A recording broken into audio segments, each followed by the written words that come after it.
Hey, Jen. How Hey, you buddy. doing? Hiya. Hello. Everybody in the chat, are you hearing Jen okay? I'm seeing that her audio's coming through fine, but just let me know if I need to turn anything up on my side.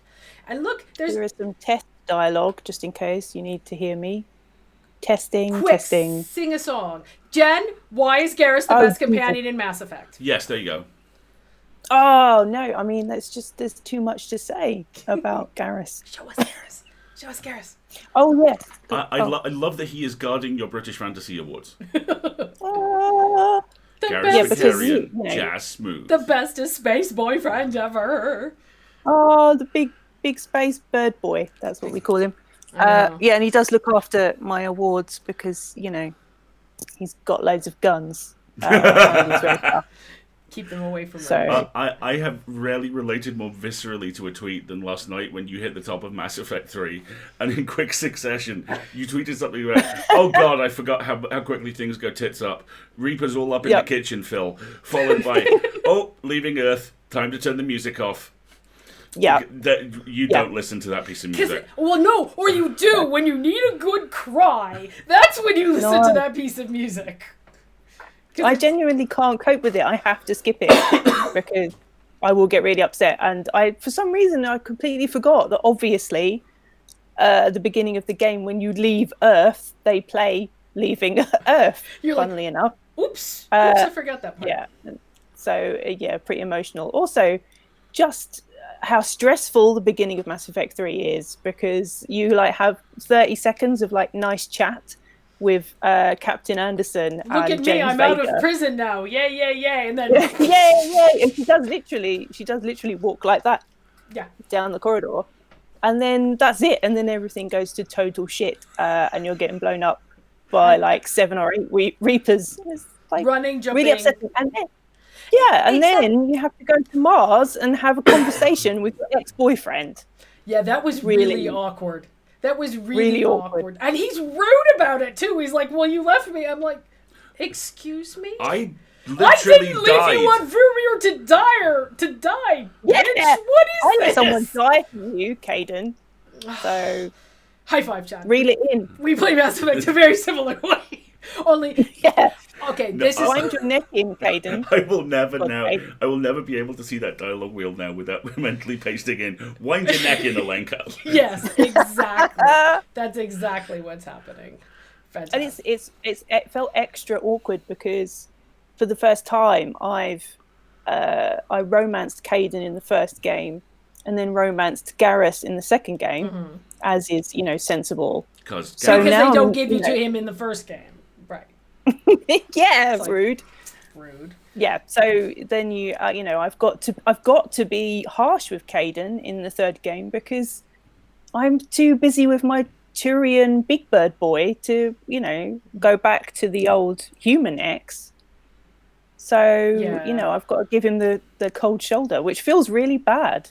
I know, but he has that horrible line about making you dinner, which is steak and beer, the food of his people. I'm like, I wonder how. To be fair, it was Canadians who wrote that game, so I kind of let them slide by making that reference. But at the same time, then you see Garrus do the tango, and it's well, I've traded up, Yeah, there is no comparison really. Let's be fair. Yeah, and you're saying, but here's the problem. The problem is, I always play Mass Effect, and I have all these good intentions. I'm like, I'm just going to let Alenko die, so I don't have to deal with it.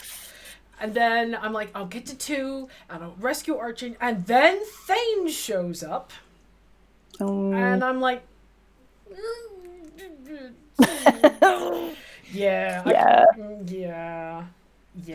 I really dig Thane and his whole kind of really tortured, miserable frogman thing. I have a type. What can I say?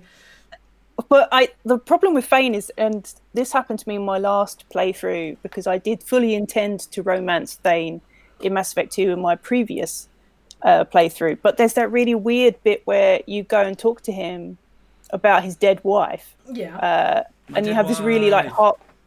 It's so sad. And you have really heartbreaking conversation with him about his murdered wife. And basically, there's the only romance conversation option is basically saying, well, your wife may be dead, but I want to fuck you.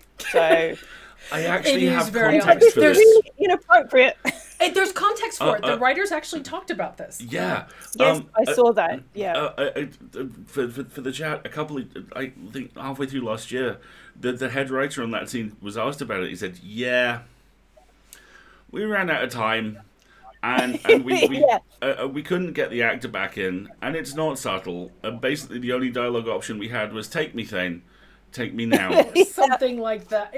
It was very much not well done. But the problem is, you're right, his storyline is really compelling.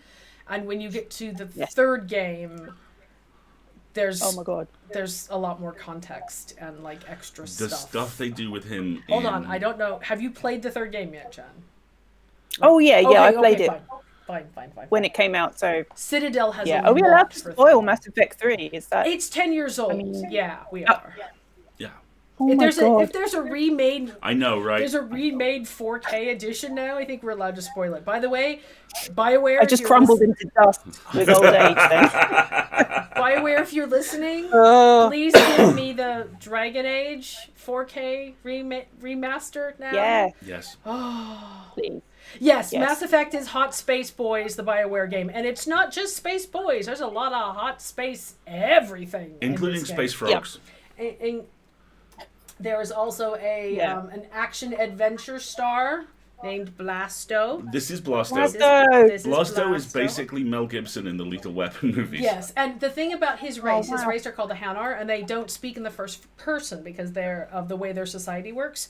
So they refer to each other as this. They describe themselves as this one.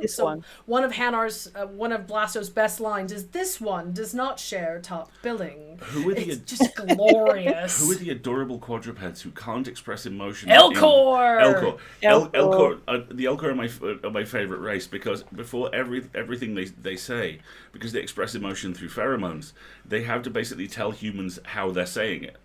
So it's like, delightedly, it is wonderful to see you. And they all speak in that low, deep monotone. And one of the like female's mall sidekick of Blasto is an Elcor. So every sentence she says is coquettishly, "We should get out of here." And then there's this great ad in the middle of Mass Effect about the original 12-hour production of Elcor Hamlet, which I just really want to see. I mean, that's one of the reasons that Mass Effect is so good, is because of world building stuff like that, where you can have aliens that communicate completely differently. Elcor are and also build it into jokes. I know. Right?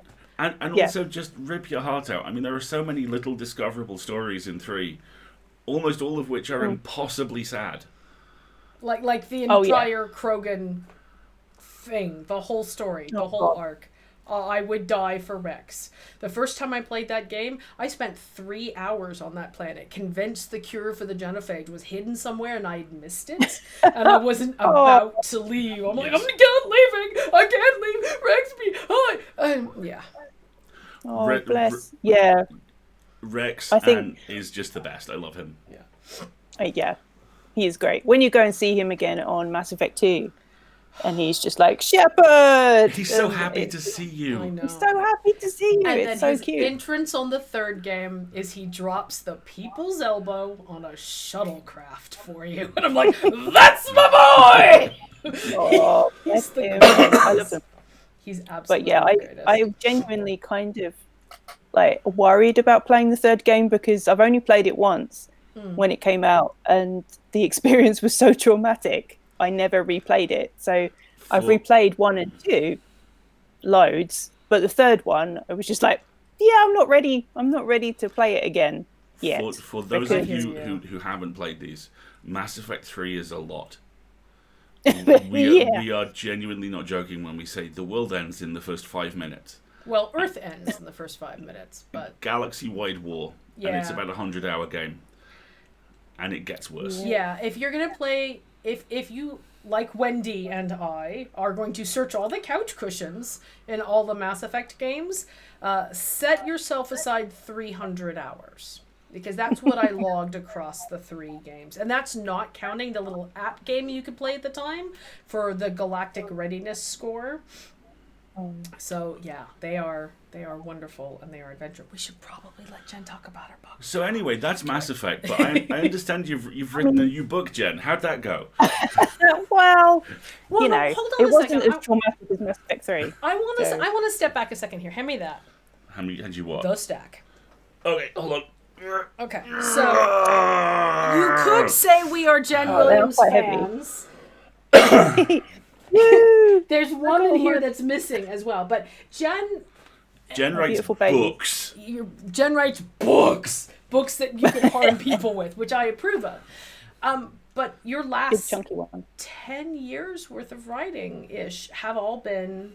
I know, I'm sorry, don't do the math, honey, don't do the math.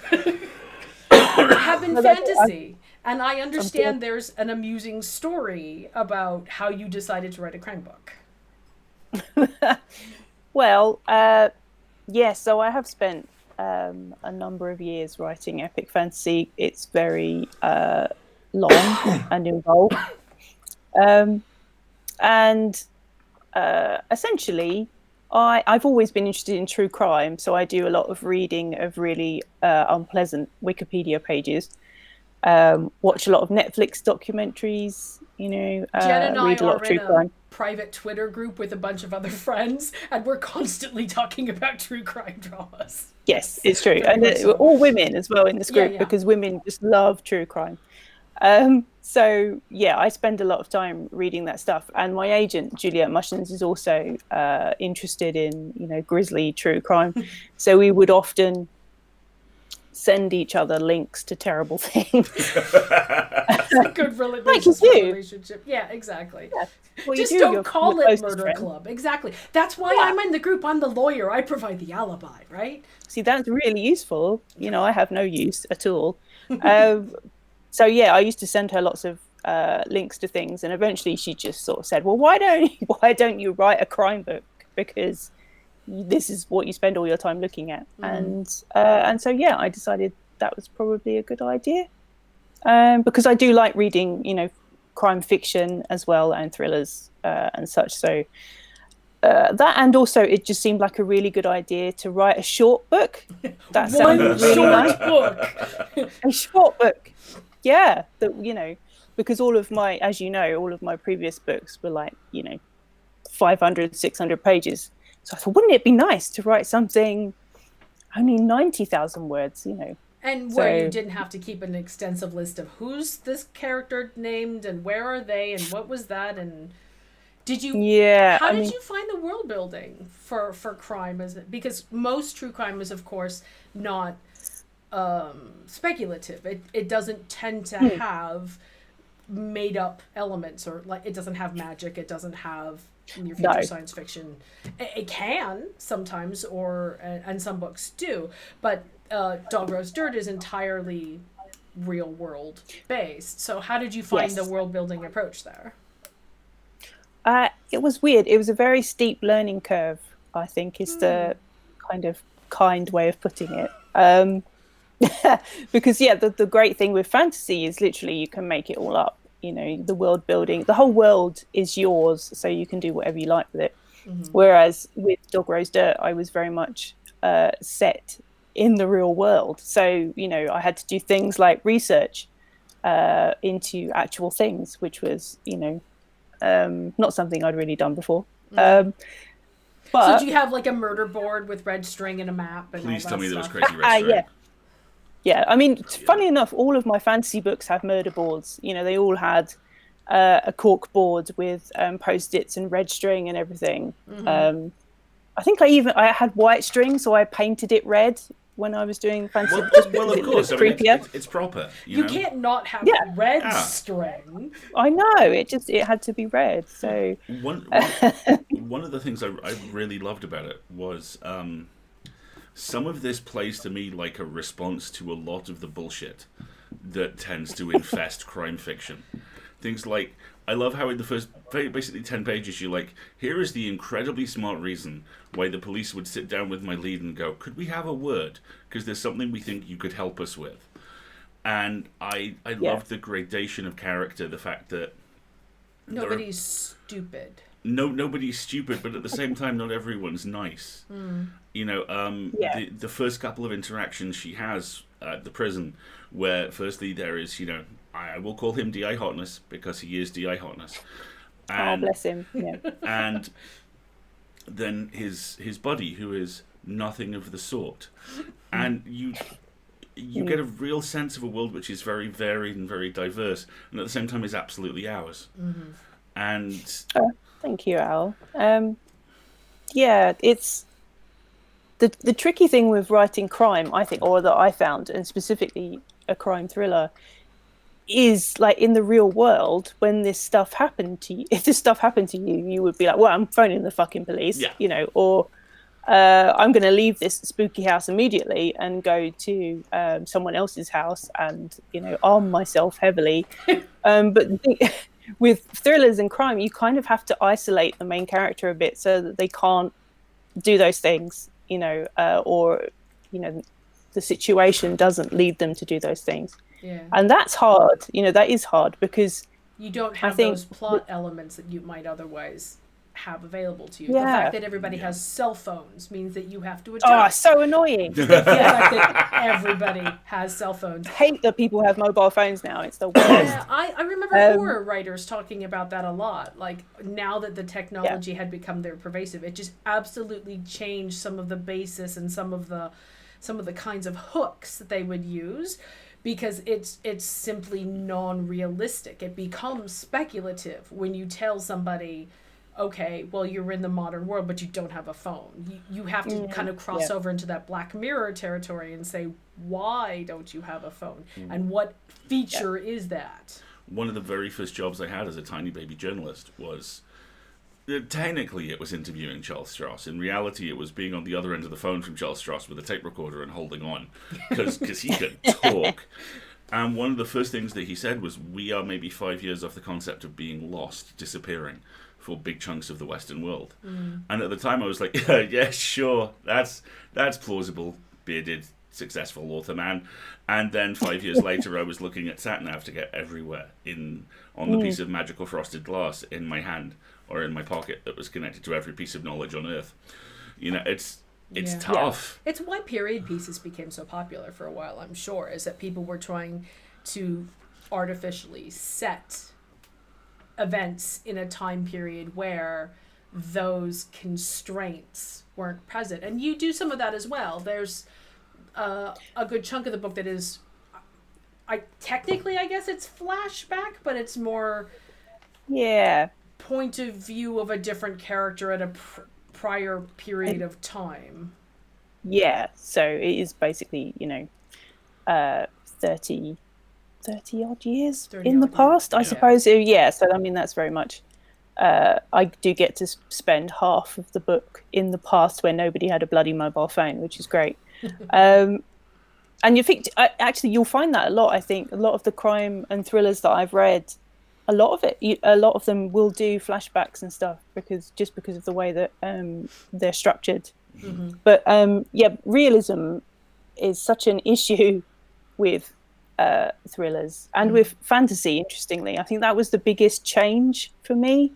Was in fantasy books, you have to convince the reader that the world, this fantastical world, is real. So you have to give them all of this information to make it feel like it's a real place. And you have to position it in a way that they can draw those parallels. One of my biggest frustrations with, I can't remember his name now, but some big famous author who liked to make up vocabulary and then just drop the reader in it and not give any context about what the blurg was related to, and you just had to read 3,000 pages to figure it out. That's really frustrating, because with fantasy, you've got to be able to do it like one at a time. You have to literally teach your readers, this word means this by context. And now that you know that, I can use it as the reference point for this other word that I'm going to learn. Whereas I think the point you're making here is that with non-speculative work, it's almost the opposite. You become trapped by the real world nature of it, and you have to be really careful about how you step around it and take your audience with you when you do it. Yes, it is Neil Stevenson. Thank you very much, Chad. Oh, dude, what? Yes. Decided he was going to have a fight school for a while and writes books that you could literally like bludgeon people to death with, and I just gave up. Neil Stevenson books once described as kettlebells with chapter headings. Yeah, pretty much. Yeah, that's a good way of putting it. That's fair enough. That's a pretty good description. So how did you approach the research? Did you draw on places you knew personally, or places that you had wanted to go, or did you steal little bits from existing criminal investigation situations, or? Yeah, I mean, in terms of setting, both timelines are kind of set in fictional places, really. So there's the place where Heather starts off, where her mother lives, which I can't remember the name of now because it's fictional. But that was roughly based on kind of the sort of grotty southeast London town where I grew up, where it's just far enough to the edge of London where it's not interesting anymore. So that's kind of, what that you're not sort really of miserable... in London, but you're not in Kent. Yeah, exactly. I mean, it's the sort of thing where you have like Kent appears on your address, but you have like a London Borough postcode, so none of it makes any sense. So where she lives is very much based on that area where I grew up, but slightly more suburban, I suppose, than where I actually lived. So slightly nicer than Heather's mother's house is a lot nicer than, where I grew up. That sounds really bad now that I said it. I hope my mum is not watching this. If she is, hi, Mrs. Williams. Hi. Hello. Hi, Mum. And then Fiddler's Mill, which is the kind of hippie commune where a lot of the past flashbacks occurs. Yeah, that's also kind of fictional, but sort of based on, I guess, my deep-seated fear of the countryside as a city person. You are a Londoner through and through, Jan. Yeah, I get very nervous if I see too much green space, basically. Yeah, and then the actual kind of serial murderiness of it is based on a lot of different cases. So it's kind of an amalgamation of several really nasty serial killers. But I also think of it as kind of like a heightened version of it. So, I mean, it is mentioned a couple of times in the book, the majority of actual serial killers are just really dreadful, small-minded idiots who are not interesting, and they're not clever. They're just grim people who like to hurt other people, and that's kind of, there's no great mystery to them, really. But so Michael Reeve, who is the kind of central murdery character, is kind of like several different serial killer cases that I've looked at, but heightened to kind of make it a little bit weirder than they usually tend to be, I think. Sorry, go ahead. No, I was just going to say that that was kind of the big difference between writing fantasy and crime thrillers, is that with crime thrillers you really have to kind of withhold a lot of information from the reader, whereas with fantasy you're kind of telling them everything because you want them to believe in the world. But with thrillers you don't want them to know everything. So that was kind of the biggest kind of change for me, and probably the steepest learning kind of approach, right? Yeah, which is not, obviously in fantasy that's not really how it works. One of the things I really responded to was actually that, and how tonally that moves the book to kind of the outskirts of crime and the outskirts of horror a couple of times. And you write a straight up horror novel at some point, please. I think you'd be very, very good at it. Yeah. Juliet, are you listening? Jen needs to write horror next. But it's the sense of menace and the sense of kind of... Okay, I get to tell this story. So I read the book first. I devoured it. I read it in 2 days. And then I handed it over to Alasdair, and he started reading it. And one night he read about 40, 50 pages. And then it was time for bed. And he's like, we don't have an attic, right? He got really creeped out, Chad. It's a single line. It's a single line. It's like, yeah, anytime something bad happened, we used to blame it on the attic man. And I was like, oh, no. Oh, yeah. Nope. Yeah. I'm out. And the thing about that is that it's true. That is based on my family experience. That in my nan and granddad's house, there was an attic. And they did used to say, you know, if something went missing or something got broken, they would be like, oh, I guess the man in the loft did it, you know. So that was like a real thing. Sorry. I mean, I don't mean that there was actually a man in our loft, because as far as I know, there wasn't, you know. I always find it weirdly reassuring when I find out that other people have stories like that.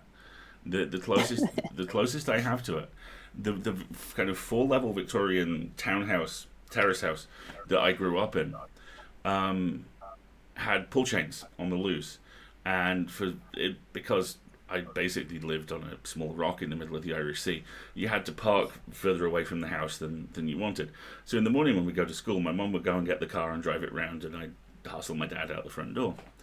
And we were standing in the front entrance waiting for her to come round, and this pull chain on the toilet made a really distinctive noise. It was like and it had to have something being pulled on it. And we heard it. And there was no one else in the house. And my dad... Who's using the toilet? And my dad looked at me and went, that's the toilet, isn't it? And I went, yeah. And he went, shall we wait outside? And I went, yeah. See, this is because you're both city mice. If you grew up in the country, we don't have those problems. You have wild creatures. You don't have ghosts. You don't have as many ghosts. Well, it says, you all get out of the toilet. What you doing? No, well, not quite that. You're like raccoons in your toilet instead of ghosts or something. Probably. Yeah. Tower of raccoons holding onto the chain going, I know this looks awkward. 4 rats. Yes, exactly. 4 That would be rats in a so much trash better can. than a ghost. I would love that. The other thing which I find myself thinking about an awful lot with this book is like I say, crime and horror both have a deservedly appalling reputation for doing just awful shit to female characters. And the thing which I love about this, purely and completely, is that your lead is never without agency. She is also rarely in possession of the answers, but she's no one's victim. And there's a line which really jumps out early on where she's talking to Reeve. And he says, "So what? You know, it's something like, so what do I have to do to get you to call me Michael?" And her response is, "I don't know, not murder a load of women." Yeah. Oh, Heather. Yeah, she's I think the connective tissue between characters like Wydron and Noon and Vintage and Heather is very you. There have been so many times where I've been reading this, I'm like, oh, that's such a Jen line. Because your characters, your female characters especially, just take no shit. They are not here for it. And to see that positioned in a real world scenario where, you know, the conventional narrative of the role that Heather fills in this kind of story is usually of the last victim, i.e. the point of view we look through, and then she dies at the end, the final girl. But Heather is not a final girl. She very much has her own decision-making ability, even though she has her own... She's hooked. She is dragged along this narrative because there are things that she needs out of it, but there are also things that she really isn't happy that she learns as a result of this. Yeah, she's an interesting character to write because she's quite angry a lot of the time. In fact, I think of the initial drafts of Dog Roast Dirt, she was a lot angrier actually, to the point where I kind of had to tone it down a bit because, you know, it was distracting, I suppose. But I mean, you're right. It is a thread that runs from all of my kind of main female characters, is that they don't have any time for your shit, I think is the kind of, you know, that's the banner over them. They just don't have any time for it. They've got a lot of stuff to do. They haven't got time for your nonsense. And I think I can't not do that with a maybe that holds me back in some ways, I guess. But in terms of a main character in a crime book, I really didn't want her to spend a lot of time being a victim, because it's a big issue with crime and thrillers is that you can spend a lot of time seeing women as victims in those books, and it's a subject that I thought about a lot while I was writing it, because as you know, in the fantasy books that I write, I'm also not keen on showing women as victims. I don't like to put a lot of violence against women in my books, especially fantasy books. But there comes a point, I think, with when you're writing about a male serial killer, the reality of it is that they tend to target women. And in fact, in terms of violence, you're often talking in real world terms about men being violent to women, and I don't think it's helping anyone to pretend that doesn't happen. Yeah, that's a very good point. So was that like a conscious decision on your part? Because I know that there's like a movement right now in crime to try and this sounds really strange to put it this way, but it's the only way I can describe it, which is to bring equality to victimhood, and that there are more attempts to show violence towards other groups of people in the kind of crime narrative setting. And there is justifiably, some pushback against that as well. It's the whole kill your gays scenario of, are you bringing these people here to have authentic experiences, or are you bringing these people here so that it's not just predominantly young white middle-class women who are being murdered by sexually frustrated 40-year-old white males, Yeah, I mean, the whole thing is such a complicated and messy discussion. I think that there's stuff on every side, really, that you could easily make a convincing argument out of. But, I don't think ultimately, I mean, given the amount of research that I did and all the serial killers that I looked at, and I don't think it's actually helpful to pretend that isn't the case, and it was something that I tried to address in the book a couple of times, talking about the sort of people who tend to be serial killers. I mean, you can't really escape the fact that female serial killers are pretty rare, actually. So in the end, what we're talking about is something that is most often a male monster. Yeah, exactly. And I didn't want, it was a difficult thing to kind of balance, because I wanted to have female characters with agency, but I also needed a load of people to die, because it's a book about a serial killer.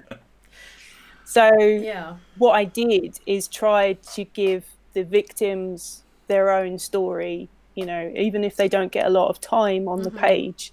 I tried to give them as much personality and realness as I could, to say, these are real people that are getting you succeeded. killed off. One of those situations, I threw the book. I literally was like, ah! When something happened, because I had empathized with that character. I was like, oh, okay, I like this lady. I don't think this is going to go well. And then something happened and I threw the book. And then I went and got it and I finished what was happening. So I really appreciated that you did provide. I almost wish there was opportunity to do a bit more, to have given more context to those people. But that's a personal bias on my point. Speaking to that point, thank you. You've actually helped me articulate one of the things the book reminds me of. There is, I think, a 5-part examination of the hunt for the Yorkshire Ripper on a podcast called On Claire, which Wendy in the chat knows very well. It's a forensic anthropology and linguistics podcast, and it's amazing. And one of it's very, very hard listening, inevitably. But one of the things that makes it so good is it explores at tremendous length and detail the type of person, who the Yorkshire Ripper preyed on, and why these were his chosen victims, and why these victims were largely ignored by society at the time. And it's a very... I hesitate to use the word female gaze. It's a very fair-minded, very different perspective on a horrifying case, and this reminded me very much of that. Yeah, it takes the point of view of everybody knows who Jack the Ripper is, but nobody knows the names of his victims. And instead of censoring the villain of the piece, the person responsible for the murders, Claire and your book to some extent makes a real effort to center the experiences of the victims and to give them context, which doesn't happen a lot of time, especially in things like airport criminal thrillers, where it's 80 pages worth of "Dirk gently meat chest" and "I shall save the dame" and "there's the redhead" and "there's the bad guy that I instantly recognize" and "then I'll deal with my alcoholism and have an angst" and then there's a punch up and I win. The end. It's very, very easy to have that kind of narrative experience. Oh yeah. Yeah, and I mean the Yorkshire Ripper thing, because I think there's a few documentaries about it, and I've listened to that podcast and it is amazing. And there was a documentary, can't remember what it was called, but it did talk specifically about how damaging it was that the police of the time essentially assumed that all the victims would be the same, and that was why he was allowed to kind of carry on, because they didn't listen to what people were saying. They made these huge assumptions about the victims, and then you end up with more people dying. So yeah, the Yorkshire Ripper is incredibly infuriating, but was definitely one of the cases that I looked at in terms of research for Dog Roast Dirt, because it's almost kind of set around about the same time. And it does have that sort of it is kind of in the northern part of England, and it has more of that kind of I don't know what I want to say, that feel to it. It has more of that context. Yeah, it's kind of gritty, I guess. It's a gritty case. Well, this is pretty grisly as well, isn't it? I mean, we could probably spend... that's a whole nother hour. We could probably spend a whole nother hour talking about... content warnings. We're going to start talking about victims and bodies here, everybody. So just please be warned. Mods, if you wouldn't mind throwing the content warning in the chat again, I'd appreciate it. But we could spend a whole hour talking about the ritualized presentation of victims, and how so often... women are murdered and posed and dressed and displayed, and the killer is telling their story and giving their presentation through the dismemberment of these women. And there is an aspect of that to your killer in this book, but they're more than just a ritualistic presentation. There is an almost mythological component to that in this book. And I loved when I started getting those elements, because I was like, oh, this is very Jen. She's done such a good job of, tapping into those, fantasy skills and kind of dragging along the idea of, the underneath storytelling that people emotionally attach to and adapt and adopt and get into that. Do you want to talk a little bit about how you kind of came up with, I hesitate to say justification, but kind of that feel that you brought to, what could otherwise just really be a very grim, well, I don't like you, so I'm going to stab you kind of situation. Yeah, I mean, it was like I said previously, I wanted the serial killer in this book to be this sort of heightened version of a serial killer. So it's worth saying, most serial killers are not doing anything this fancy with bodies and such, because they're just not that clever.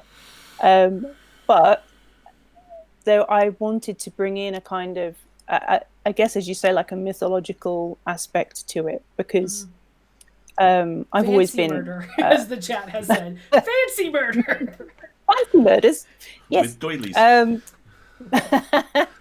I've always had this a big love for fairy tales and folklore and such, and I really wanted that to be a big part of this book.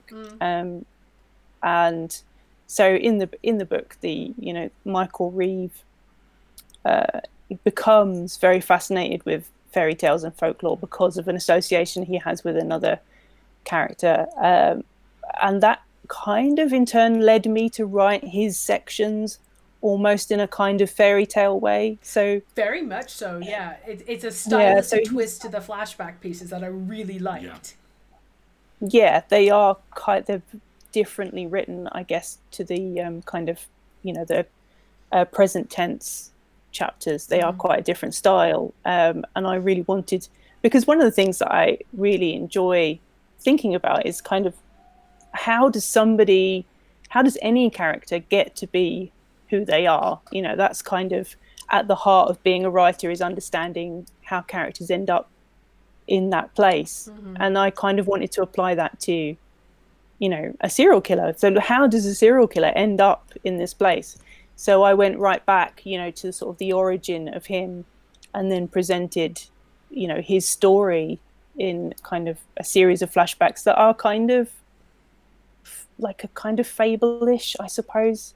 They have that kind of, it's like you're looking at the events occurring through glass. There is that almost emotional cognitive distance, that little gap between you and what the character is experiencing, that kind of gives it that whole Vaseline on the lens flair of this is not like a lived experience.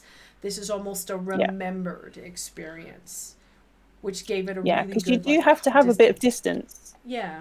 Because I mean, ultimately, the things that I'm asking you to experience and understand are really terrible things. So, there's only so far that your empathy can go, essentially. So there is a kind of, you have to sort of maintain a kind of distance. And because ultimately, I think they were, sorry. No, you finish your point, I'm sorry. I was just, they were kind of the most fun to write, which sounds terrible, obviously. But they are, fancy murders. I like writing fancy murders. They're kind of, because each chapter was almost like its own weird horror story, I suppose, when it came to them. Because that's the horrible flip side sometimes of crime, or true crime specifically, is the charisma, the emotional fixation, it kind of, I mean, serial killers and cult leaders tend to go really hand in hand, and it's because they have those charismatic, arresting personalities that makes it very easy for them to center themselves in narratives, and therefore, use that as a way to deny responsibility or to get away with things. And you walk a very fine line, I think, with Matthew as we meet him in the book. You make it very clear that this is someone who could be a cult leader if he wanted to. He has the skills, but there's something else going on there, and through the course of the book you show us what it is that's going on there. And at the end of the book,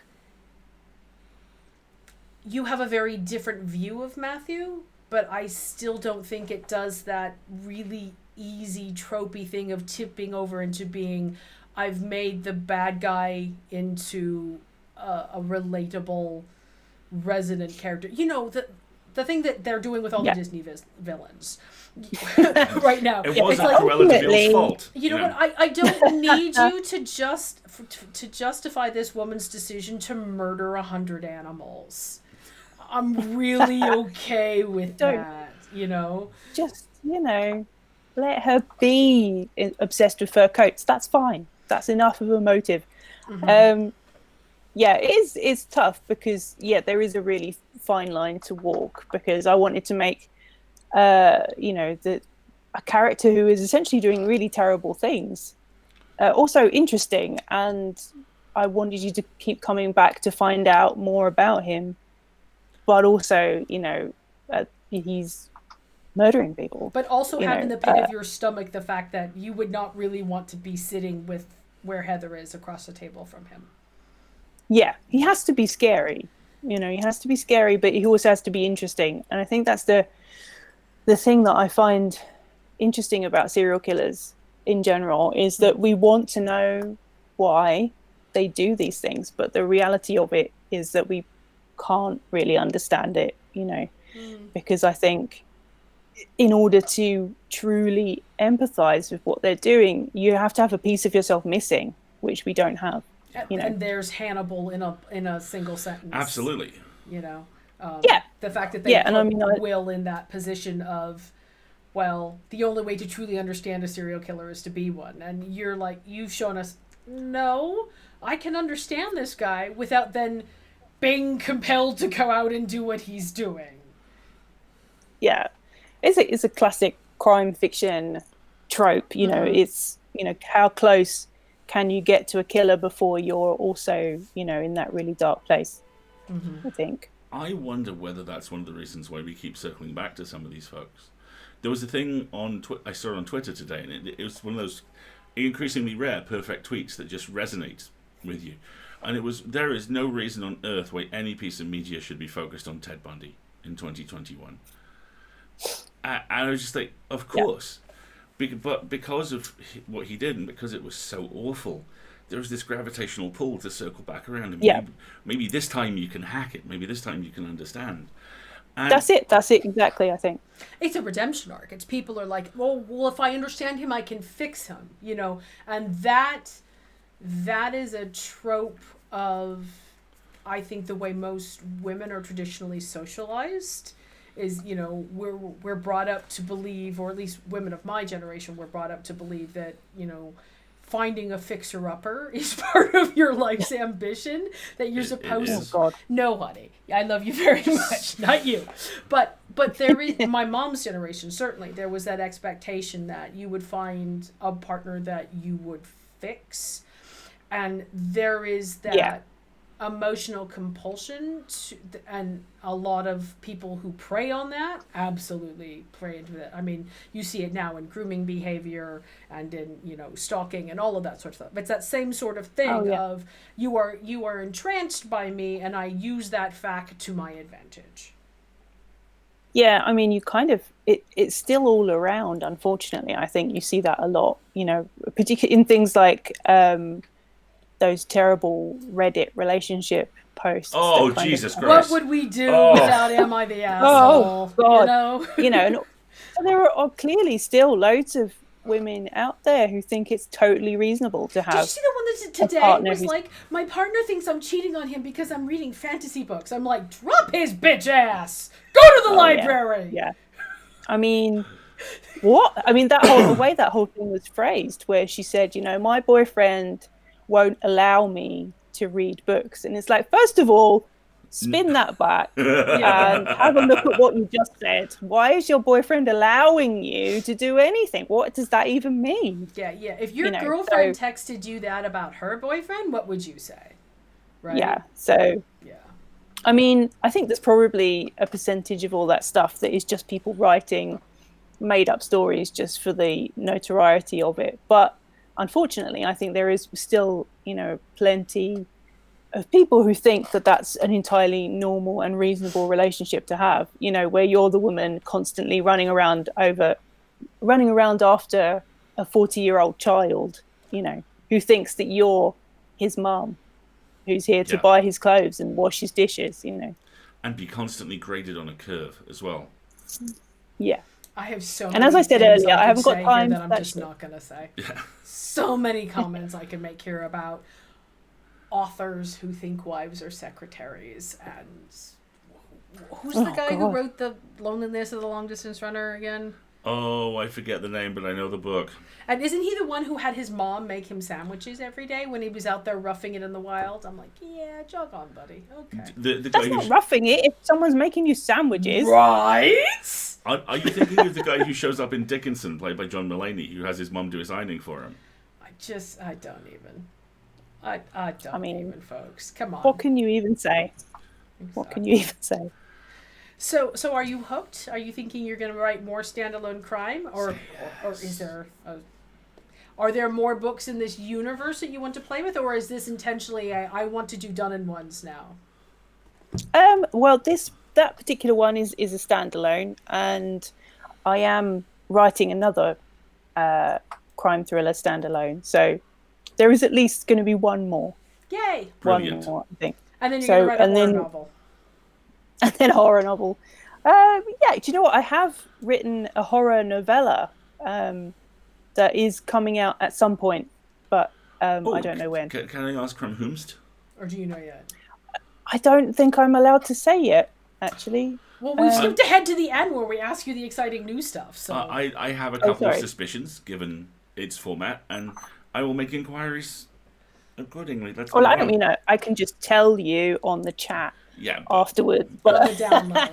When we're not, hi Mom, hi Juliet, don't kill Jen, please. We're not trying to make her confess anything. Stand the sniper down. Yeah. Yes, exactly. But, oh, good. Yeah, so, there is, I mean, I love horror. I have read horror. I've read your fantasy books. I know you love horror. Yeah, I mean, there are a lot of people die horribly in my fantasy books. And I do blame that on the fact that I just read Stephen King growing up. So... I mean, I was a big horror fan when I was a kid. So it's kind of, it's like my origin, really, because I read horror before I read fantasy. So, and I think it's a UK thing more so, because in the US, fantasy and horror have very distinct approaches. They're considered very different genres. They're marketed different. They're shelved different. In the UK, you guys peanut butter and chocolate with your horror and your fantasy. There's a lot of overlap in that space. So you have good cross skills. I think it would be. The Dark Tower is either the best horror series ever made, aside from one volume, or one of the best fantasy series ever made, aside from one volume, depending on where you stand. Oh Lord! I mean, if you want like a whole extra hour of podcast, we could talk about the Dark Tower and my feelings about many things. I as long as we can also talk about Kingdom Hospital and my theory that was what he was. The Kingdom Hospital is what happens when you write a TV show on painkillers. I mean, that was bonkers, wasn't it? Oh God, yes. I kind of want to watch it again just to see if what I remember is true, because I'm not sure if it can be. The armadillo was real. Give some context for that. Kingdom Hospital was the US adaptation of a Lars von Trier 10-hour Dutch horror miniseries called The Kingdom. It was adapted by Stephen King. He, of course, appears in it. It has, I would say... Best part of his career, as far as I'm concerned, is you can write your own cameos. Possibly the most beautiful opening credit sequence of the late 20th century. And it kind of wanders around a bit. It's like if Twin Peaks was driven at tremendous velocity sideways into a mid-run season of ER, is the best way to describe it. So... Yeah, absolutely, yeah. It was super weird, and I really want to look it up again now. Okay. And there is a colossal armadillo who might be a god of death, who sounds a little bit like Fonzie, and tends to use the phrase, "You do me a solid, I'll do you a solid." Garth Marenghi's Dark Place, but for real. Basically, yeah. That's a perfect description, Andrew. Well done. Wasn't it kind of out at the same time as Garth Marenghi's Dark Place? It's kind of, because I remember watching them together, weirdly. But that is kind of, I mean, the weirder bits of the Dark Tower are definitely kind of on par with Kingdom Hospital. Absolutely. Although, of course, now all I can think of is I know writers who use subtext and they're all cowards, which might be one of the best lines ever written. So talk to us a little bit about why you have two different titles. Yeah, what happened with that? And can you hold them both up for the chat so they can see? Because I only have... So this is the UK version of the book, but in the US, Jen... That's the proof version. This is the fancy version. So this is the fancy hardback. My first ever hardback, by the way. Dude, nice. And it's got, you can't really see it, but those are like light green end papers. Oh. Very nice. Very sexy. Oh. And a bit of rose gold on the check you out there. Nice, isn't it? Very nice. We'll have to get one of those for the friend shelf, because we just have the proof right now. Yeah, I mean, it's lovely. And it smells really nice. 2. So yeah, and then the American version is a different title, A Dark and Secret Place. A Dark and Secret Place. Yeah. So what was the thinking behind that? I mean, marketing, obviously, but it's marketing. Yeah. This book went through, I think, probably about 8 or 9 different titles from the beginning. So it's because all of my fantasy books, I thought of the title and that was it. It was done. That was the title. We moved forward. But with Dog Roast Dirt, it kind of checked because it went through a lot of different kind of versions as I was kind of learning how to write thrillers. So each time it was a different version, it had a different title. And then eventually we kind of settled on Dog Roast Dirt was one of the ones that I came up with, and I liked it because it was very weird. And so the UK went with that one. And then the US publisher wanted to go with something else, which is kind of it kind of happens a lot. It's kind of standard with publishing. You often end up with a different title. So the Polish version of this book is going to be called Red Wolf. No, of course it is. Of course it is. Oh, I can't wait to see the cover, Jen. You have to share. Oh, well, yeah, I shall post it up. But it's because Red Wolf was one of the original titles that it was called at a couple of years ago or whenever I originally wrote it. So the Polish title is The Red Wolf, and the German title I think is going to be called The Heart Grabber or something like that. So that's you tend to get 25 syllables. It's going to be amazing. Are there umlauts? Yeah. I mean, they all look incredible in these different languages. They always look great. I can't wait to see the shelf behind you with all the different titles of all the different versions. I know, it's going to be so cool. Really cool. Yeah, so it's fairly normal for you to have different titles in different territories, basically. Let's see, we have somebody in the chat who speaks German, and she says it's the Heart Digger. Herzgraber? Heart Digger. Oh, brilliant. That's even better. That's even better, yeah. And there are umlauts. I'm happy. Thank you very much, Ocean. That was really useful. Yeah. But nice. They can't name Ocean. Yeah. Yeah. Fantastic. So that's one of the best things about having foreign editions is all the different covers and all the different titles. It's really exciting. Yeah. Is this the first book you've had with foreign rights sold, or did you sell foreign rights with other books? The Copper... Neither can I, to be honest. The Copper... I think the Copper Cat and possibly the Iron Ghost sold in the Netherlands. And I think the Copper Promise, sold in Germany, I think. So yeah, they had exciting foreign titles, which I can't remember now. It's like I do have them somewhere behind me, but Garrus is I won't drag them all out. Exactly. Yeah, it's Vicarian Security is on the case. Vicarian Security, I love it. Fantastic. So let's talk a little bit more about what else you have coming up. What's kind of like what's next for you? I mean, you've told us you have some things kind of in the hopper, but are you doing? It's weird to ask this, but some people are doing convention appearances and some aren't. Do you have any other upcoming events and such, or? Thanks, well, yeah, I don't know. It's weird, isn't it? Everything's kind of in limbo, but I am vaguely intending to go to FantasyCon this year, so that will probably happen, I think. I mean, it's probably...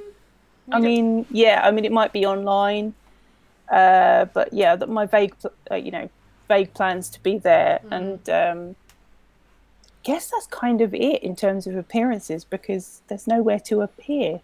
But I'm doing a what do you call it? A Facebook Live thing with Katie Lowe. Katie Lowe, yeah. Nice.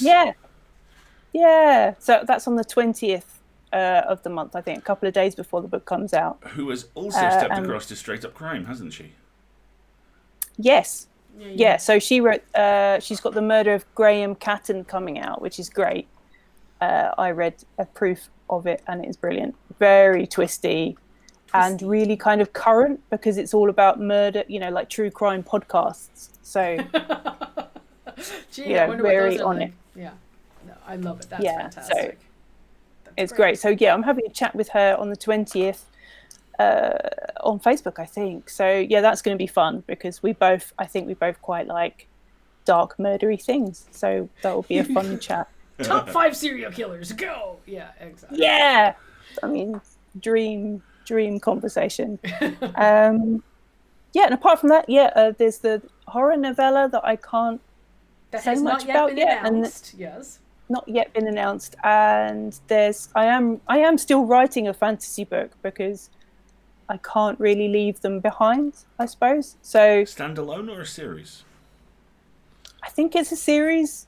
I think it's probably a trilogy. Grabby hands. Good. Grabby hands. Good. More. Good. Thank you. Good. More. Yeah. So I've been trying to kind of write it in between everything else. So it's very, very slowly becoming a thing. Mm-hmm. But I'm hoping once I've finished editing the second thriller, I can dive back into writing this fantasy book because, it's been ages since I've had to write about flying animals or magic or giant bats or whatever. So obviously I need to get back in. I mean, you do miss it. I miss it. So. I do.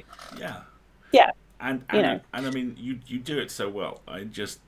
Some of the imagery in the second trilogy in particular, the whole kind of frozen in amber thing, and the combination of colossal, amazing animals and just terrifying, horrible carnage is. Yes. And of course, the second best himbo you've ever written, because my heart belongs to Sebastian. Oh, Sebastian. Yes. So, Ninth Reign is the first book in Jen's latest fantasy trilogy. Folks who like Ursula Vernon's middle-aged women who take no shit, meet Vintage. Vintage That's is the all best. I have to say. Go find a copy of that at your library or pick up a copy. It is phenomenal. And the only one which we don't have a copy of to hand, which is this is the BFA winner, isn't it? Is it Ninth Reign? Yeah, that one. Yeah, that one. Yep. And the Bitter Twins. Yeah. The only one. I mean, I miss those guys a lot. I do. Do you want to tell the story about a specific character name? Oh yes. Oh yeah. You should. Go ahead. Yeah. So, gosh, I mean, how much setup do you need? But there's a character in the Winnowing Flame trilogy who actually became quite a fan favorite. People are always contacting me about him. They love him. Anyway, so thinking up fantasy names is really hard, actually. And I spend a lot of time sweating over it. And then Alasdair told me that someone had sent you an email. Was it an email where they'd spelt your name wrong? Hotel Chocolat signed me up to their newsletter with my name spelt completely but wrong. Yeah. So it's Hotel Chocolat. I've forgotten that bit because that's brilliant.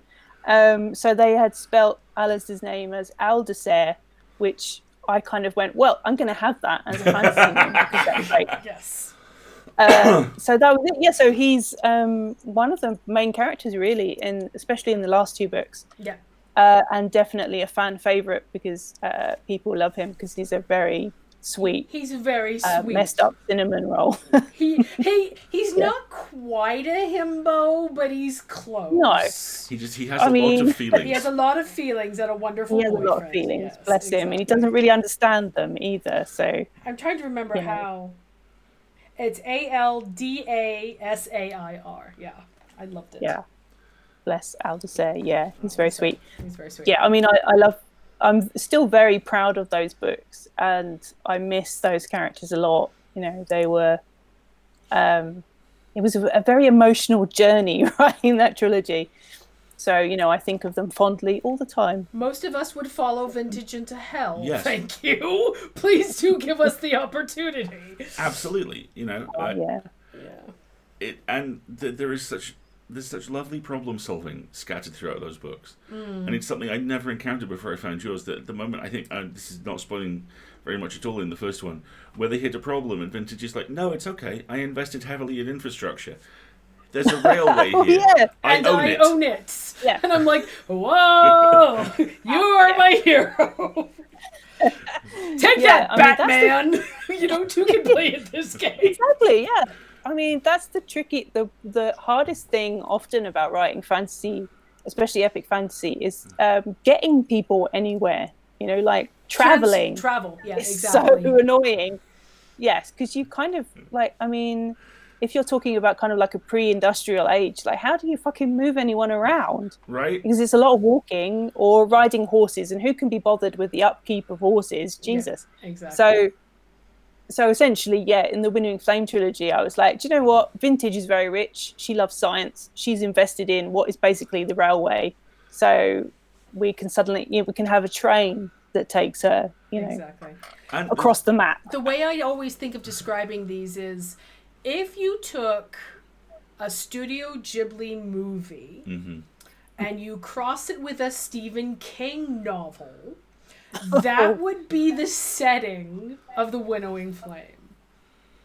Yeah, I mean, that is essentially my, two of my biggest influences, so that would make a lot of sense. Yeah, exactly. Princess Mononoke in particular. Mononoke specifically, yeah, exactly. Yeah, was very much something that I kept in mind while I was writing those books, and particularly Noon as well. That kind of image of somebody who came from this kind of nomad people and became finds themselves she's not a warrior princess, but she kind of is. She finds herself in a position where she has influence and power, whether she wants it or not. Yeah. Oh yeah, definitely, especially in the third book. Yeah, very much so. Yeah. So yeah, definitely. I mean, Studio Ghibli was such a huge influence on me, and anime in general probably. That plus video games plus Stephen King plus Terry Pratchett plus Robin Hobb equals me, probably. That is the Jen Williams Venn diagram. You should totally draw that now. That sounds fantastic. That equation. With red string. With red string. Gotta have the red string. Yeah. Exactly. All connected together. Yeah. That sounds great. Exactly. Any final thoughts, questions? We've covered pretty much everything. Yeah, we've gone all around the houses. I mean, I guess my next question is, okay, so you've written fantasy and it's won awards. You've written crime, and I hope it is a ridiculous commercial success for you. I fully expect to watch the Netflix movie of Dog Roaster in a few years. That would be really great, Jen. That would be amazing. Fingers crossed. Yeah, exactly. You've got horror coming up, and you're returning to fantasy. Is sci-fi not your thing? Have you ever wanted to dabble in it? Do you know what? I was talking to Marty about Write a horror romance novel. There we go. I mean, fantasy, science fiction is one of my big loves. As I'm sure that both of you know. Yeah. I'm such a huge Star Trek fan, such a huge Star Wars fan. Garrus. Farscape. There's so much science fiction stuff that I've been obsessed with since I was a kid. So part of me really does want to write at some point, some sort of really sort of crash bang rogues in space kind of novel. But you would kick so much ass at that. It would be so much fun, but it's fitting it in around everything else. Yeah, it's kind of, but I do, I do have, ideas written down and like outlines sketched out for various idiots in a spaceship novels that I want really a Jen Williams idiots in a spaceship novel so bad. It would be so much fun. I know. But did you see what was it called? Sweepers? Space Sweepers. Space Sweepers. Oh no, I didn't. I saw it on. It was on Netflix, wasn't it? I haven't watched it, but It did look like fun. You gotta watch that, and you're gonna completely fall in love with it, and then you're gonna yell at me, and you're like, "Now I have to write an idiot in a spaceship book." It is one of the best idiots in a spaceship stories I've ever seen, and Bobs, the android, walks away with the movie.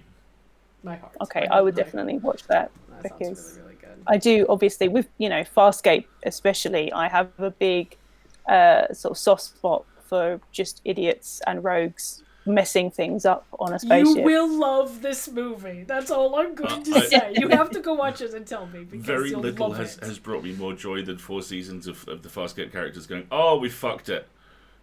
Yeah. Okay, so somehow every episode. Fucked it again. Amazing. I know. That sounds fantastic. Thank you so much for being here, Jen. This has been really fantastic. Everybody, thanks for having me. Tell everybody where to pre-order and release dates and all that good stuff.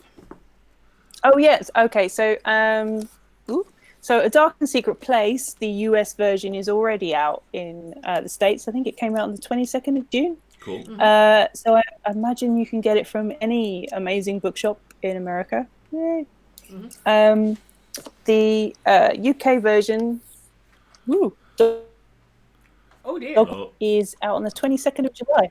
22nd of July, so just a few weeks.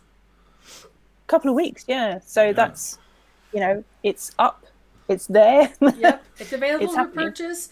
Request it from your local library, and if they don't have it, tell them you need it. All that good stuff. Fantastic. Yeah. And if you go to, I think it's bookshop.org, that sort of newish website, you can choose to kind of order it online, but a local indie bookshop will get a percentage of the money. So nice. It is such a good service. It looks like the German version it's really great. Is out in time for Christmas, so it'll be out December. And there's an audiobook version as well. Yes. Yeah, I mean, I don't know very much about the audio versions, but they are happening. So do you know anything about who's reading them? Technically I do, but I don't remember. That's fine. That's totally fine. Thanks for putting the links in the chat, everybody. We appreciate it. That sounds great. Okay. Well, thanks for having me, guys. Yeah, thanks for coming on, Jen. And everybody, it's lovely to see your faces. I know. You too. We haven't seen you in person since Glasgow. Were you at Glasgow? I wasn't at Glasgow. So Chester. God, Jen, it might be 3 years. Don't do math. Oh. Math is scary. No, don't make me feel old again. Jesus. God. Oh, no. One of these days we'll be able to do pubs and safety again. Yes. And we will have to get together in person. That sounds amazing. That would be amazing. We'll go to Byron as we did in the olden times. Yes, have a burger. Yes, burgers. That sounds fantastic. We'll have all the links in the show notes for you, everybody. We're going to take a little break for a bit and say goodnight to Jen, and then we will be back with shenanigans. So we'll see you in a few.